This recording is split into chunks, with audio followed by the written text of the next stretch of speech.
और बात करेंगे एलएसी पर राजनीति की। जी हां, लाइन ऑफ एक्चुअल कंट्रोल प्रदेश की सेना ने कांग्रेस नेता राहुल गांधी को एलएसी को लेकर चीन की सेना से हुए समझौते पर सवाल उठाने पर करारा जवाब दिया है।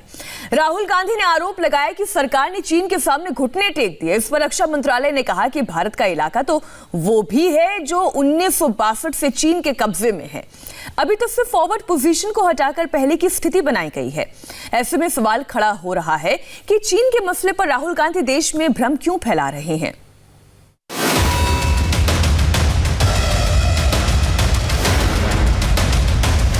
This is absolute 100% cowardice. कि जब भी देश खुश होता है, चाहे वो सर्जिकल स्ट्राइक का विषय हो, चाहे वो एयर स्ट्राइक का विषय हो, आज डिसएंगेजमेंट का विषय हो चीन को लेकर, तब राहुल गांधी दुखी होते हैं और इसी प्रकार के शब्दों का प्रयोग करते हैं। रक्षा मंत्री राजनाथ सिंह ने संसद में बहुत ही आसान शब्दों में एलएसी यानी लाइन ऑफ एक्चुअल कंट्रोल पर चीन के साथ हुए डिसएंगेजमेंट समझौते की बारीकियों को समझाया था, लेकिन पता नहीं राहुल गांधी क्या समझ बैठे। जिस समझौते से भारत और चीन के बीच कुछ कड़वाहट कम होती दिखी, उस समझौते पर ही सवाल उठाने लगे। सरकार के खिलाफ बोलते बोलते एक बार फिर से सेना को भी सवालों के कटघरे में खड़ा कर दिया। चाइना के सामने नरेंद्र मोदी ने अपना सिर झुका दिया, मत्था टेक दिया। हमारी जमीन फिंगर 4 तक है। नरेंद्र मोदी ने फिंगर 3 से फिंगर 4 की जमीन, जो हिंदुस्तान की पवित्र जमीन है, वो चाइना को पकड़ा दी है। यह पहली बात है। दूसरी बात, जो स्ट्रेटेजिक एरिया है डेप्सांग प्लेन्स का, जहां चाइना अंदर आया है, उसके बारे में एक शब्द नहीं बोला डिफेंस मिनिस्टर ने। वहां बैठे हुए हैं। गोगरा और हॉट स्प्रिंग्स के बारे में एक शब्द नहीं बोला, वहां बैठे हुए हैं। सच्चाई यह है कि हमारी जो पवित्र जमीन है नरेंद्र मोदी ने चाइना को दी है। यह सवाल है, इसका जवाब दें। राहुल ने जो सवाल किए वो सेना पर थे, हमारी फौज के साहस और शौर्य पर थे। राहुल गांधी ने जो सवाल उठाए वो देखते ही देखते सोशल मीडिया पर छा गए। एक के बाद एक ट्वीट सामने आने लगे। ऐसा लगने लगा कि हिंदुस्तान में वो चीन के भूपू बन गए हैं। प्रधानमंत्री पर आपत्तिजनक टिप्पणी करने लग गए। एक अफवाह फैलाने की कोशिश शुरू हो गई। इसलिए सेना ने बिना देर किए राहुल गांधी के हर सवाल का जवाब दिया। राहुल गांधी के एक एक आरोप का फौज ने करारा जवाब दिया। राहुल गांधी का आरोप है कि नरेंद्र मोदी ने भारत की जमीन चीन को दे दी। रक्षा मंत्री ने कहा कि 1 इंच जमीन से भी पीछे नहीं हटी है हमारी सेना। राहुल का दूसरा आरोप है कि भारतीय सेना फिंगर 4 से फिंगर 3 तक पीछे लाई जा रही है। इसके जवाब में रक्षा मंत्रालय ने कहा कि भारतीय सेना का परमानेंट पोस्ट फिंगर 3 पर ही है, जिसे धन सिंह थापा पोस्ट कहा जाता है। राहुल कहते हैं कि भारत की जमीन फिंगर 4 पर है। रक्षा मंत्रालय ने कहा कि भारत की जमीन वहां तक है जहां तक हमारा मैप है।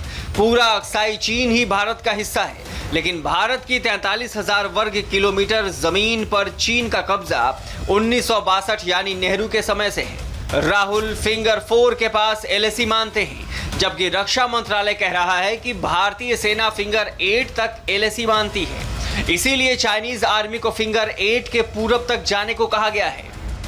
राहुल गांधी फिंगर 3 से फिंगर 4 तक की जमीन नाप रहे हैं, जबकि सरकार कह रही है कि भारतीय सेना ने पीएलए के साथ जो डिसएंगेजमेंट समझौता किया है उसमें चाइनीज आर्मी फिंगर 8 से पीछे जा रही है। राहुल गांधी का एक और आरोप है कि नरेंद्र मोदी डेप्सांग, हॉट स्प्रिंग और गोगरा पर चुप हैं। हकीकत यह है कि इन तीनों एरिया में डिसएंगेजमेंट पर पीएलए के साथ बातचीत जारी है। लद्दाख की बर्फीली चोटियों पर ड्रैगन की आंखों में आंखें डालकर खड़े हिंदुस्तान की सेना के आगे चीन की हेकड़ी कैसे धुआं धुआं हो गई, ये वीडियो उसका सबूत है। चीन जिस तेजी से पीछे भाग रहा है उसकी रफ्तार देखकर दुनिया दंग है, लेकिन जैसे जैसे ड्रैगन भाग रहा है कांग्रेस अध्यक्ष राहुल गांधी के सवाल जाग रहे हैं। कल सवाल पूछते पूछते उन्होंने सियासत की सारी मर्यादाओं को ताक पर रख दिया। And nothing has happened on the key area which China wants, depth-sunk planes. This is absolute 100% cowardice. This is nothing else. The Prime Minister is a coward who cannot stand up to the Chinese. That's the fact. And he is spitting on the sacrifice of our army. That's what he's doing. He's betraying the sacrifice of our army. And nobody in India should be allowed to do it. Nobody in the rest of the world should be allowed to do it. That is the fact. And yesterday the defense minister is giving a little statement, silently, sheepishly. Why didn't the Prime Minister come and say this?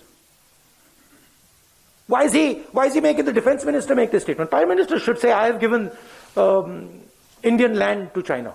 This is the truth. Rahul Gandhi ने प्रधानमंत्री नरेंद्र मोदी के खिलाफ बोलते हुए जिस तरह भाषा पर अपना कंट्रोल खोया, उससे बीजेपी भी आउट ऑफ कंट्रोल हो गई। राहुल गांधी की बुद्धि पर सवाल उठाने के लिए बीजेपी की पूरी फौज सामने आ गई। देश खुश होता है, चाहे वो सर्जिकल स्ट्राइक का विषय हो, चाहे वो एयर स्ट्राइक का विषय हो, चाहे एब्रोगेशन ऑफ आर्टिकल 370 का विषय हो, चाहे आज डिसएंगेजमेंट का विषय हो चीन को लेकर, तब राहुल गांधी दुखी होते हैं और इसी प्रकार के शब्दों का प्रयोग करते हैं। देश का प्रधानमंत्री कायर है, देश टूट गया, देश का एक टुकड़ा चला गया, ये किसको गाली है? यह गाली है तो भारत के शौर्य को है, भारत की आर्मी को है, भारत के मिलिट्री को है, भारत की सरकार को है, भारत के पार्लियामेंट को है, क्योंकि यह स्टेटमेंट पार्लियामेंट में पढ़ा गया। राहुल गांधी जी को किसी पे विश्वास नहीं है। पप्पू जी की कुंद बुद्धि है या कुंदे की टाल, ये तो वो जाने। लेकिन इन्हीं सज्जन ने पहले हमारे सुरक्षा बलों द्वारा आतंकवादियों की सफाई पर सवाल खड़े किए, सर्जिकल स्ट्राइक पर बवाल किया और अब देश की पुख्ता सुरक्षा व्यवस्था पर राजनीतिक धमाल करने की कोशिश कर रहे हैं। हिंदुस्तानी सेना के हौसले और एलएसी पर गलाने वाली बर्फ और ठंड के आगे लाल सेना के हौसले पस्त हो गए हैं। राहुल गांधी को लगता है कि प्रधानमंत्री को कायर कहकर, गद्दार कहकर वो हिंदुस्तानियों का वोट बटोर लेंगे। सियासत में जीत के लिए राहुल गांधी ने न प्रधानमंत्री के पद का ख्याल रखा, न उन्होंने सेना की शहादत का सम्मान किया। कितनी अजीब बात है। न उनको सेना पर यकीन है, न संसद पर यकीन है, न सरकार पर यकीन है। तभी तो सरकार का विरोध करते करते वो दुश्मनों का प्रोपेगेंडा देश में फैलाने लगते हैं।